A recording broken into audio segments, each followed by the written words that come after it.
महाराणा प्रताप, जिनका जन्म 9 मई 1540 को राजस्थान की वीरभूमि के दुर्गम और अभेद किले कुंभलगढ़ में हुआ, भारत के इतिहास में केवल एक योद्धा के रूप में नहीं बल्कि अडिग आत्मसम्मान, अटल साहस और मातृभूमि के प्रति असीम प्रेम के प्रतीक के रूप में अमर हैं। सिसोदिया राजवंश के महाराणा उदय सिंह और रानी जीवत कंवर के ज्येष्ठ पुत्र प्रताप बाल्यकाल से ही अद्वितीय व्यक्तित्व के धनी थे।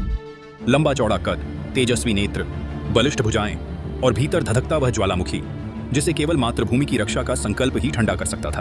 बचपन में उन्होंने तलवारबाजी, धनुर्विद्या, भाला चलाना और तेज घुड़सवारी में अद्वितीय कौशल पाया, पर उनका असली हथियार था उनका अटूट निश्चय। मेवाड़ किसी के सामने झुकेगा नहीं। उस समय भारत के एक क्षितिज पर मुगल सम्राट अकबर का साम्राज्य विस्तार का सूरज तेजी से फैल रहा था।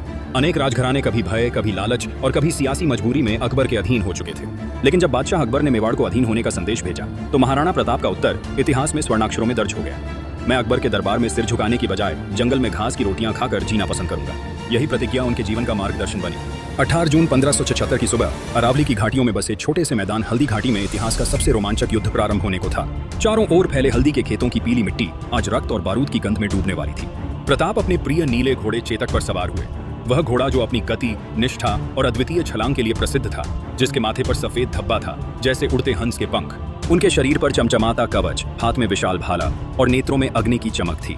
सामने मुगल सेना, जिसे राजा मान सिंह, आसफ खान और मंजूर खान जैसे सेनानायक नेतृत्व दे रहे थे, संख्या में 4 गुना से अधिक, हथियारों और संसाधनों में दुगने। रणसिंह गूंजे, नगाड़े गरजे और दोनों सेनाओं में जय भवानी तथा अल्लाहू अकबर के नारे रणभूमि की हवा को चीरने लगे। प्रताप भाले के साथ दुश्मन की ओर बिजली की तरह टूट पड़े। चेतक की टापें मानो धरती से आग निकाल रही थीं। एक क्षण ऐसा आया जब चेतक ने एक ही छलांग में मुगलों के विशाल युद्ध हाथी के माथे पर सवार होकर उसकी सूंड को छिन्न भिन्न कर दिया, जिससे उसके ऊपर बैठा मुगल सरदार हिलते हुए गिर पड़ा। इस दृश्य ने मुगल पंक्ति में ऐसी अफरा तफरी मचाई कि उनकी अगली पंक्ति बिखर गई।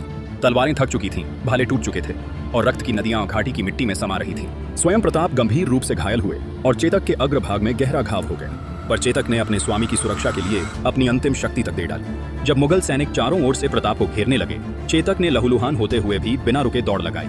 दुश्मन की पंक्तियों को चीरते हुए एक गहरे नाले के किनारे पहुंचा।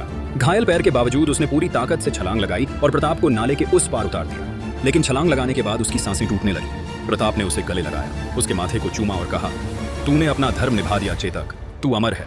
चेतक ने मानो यह शब्द सुन लिए और अगले ही पल धूल में लुढ़क कर सदा के लिए सो गया।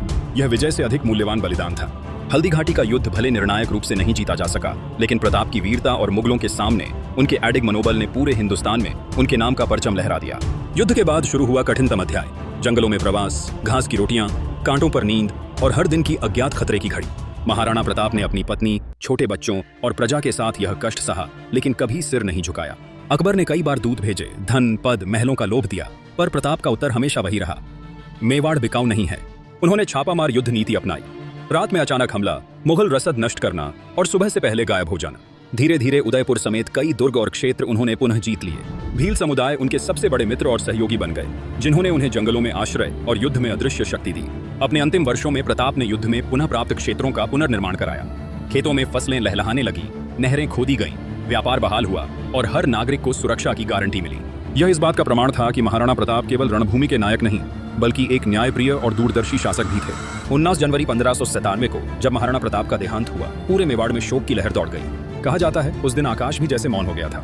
उनकी मृत्यु के साथ एक ऐसा युग समाप्त हुआ जिसने दुनिया को यह सिखाया कि असली साम्राज्य तलवार की धार पर नहीं बल्कि सत्य, स्वाभिमान और अटूट संकल्प पर खड़ा होता है। महाराणा प्रताप आज भी हर भारतीय के लिए प्रेरणा है। एक जीता जागता संदेश कि चाहे हालात कितने ही कठिन क्यों न हो, अगर निश्चय अडिग हो तो संसार की कोई भी शक्ति आपको झुका नहीं सकती। और यही कारण है कि महाराणा प्रताप का नाम आने वाले हजारों वर्षों तक अमर रहेगा।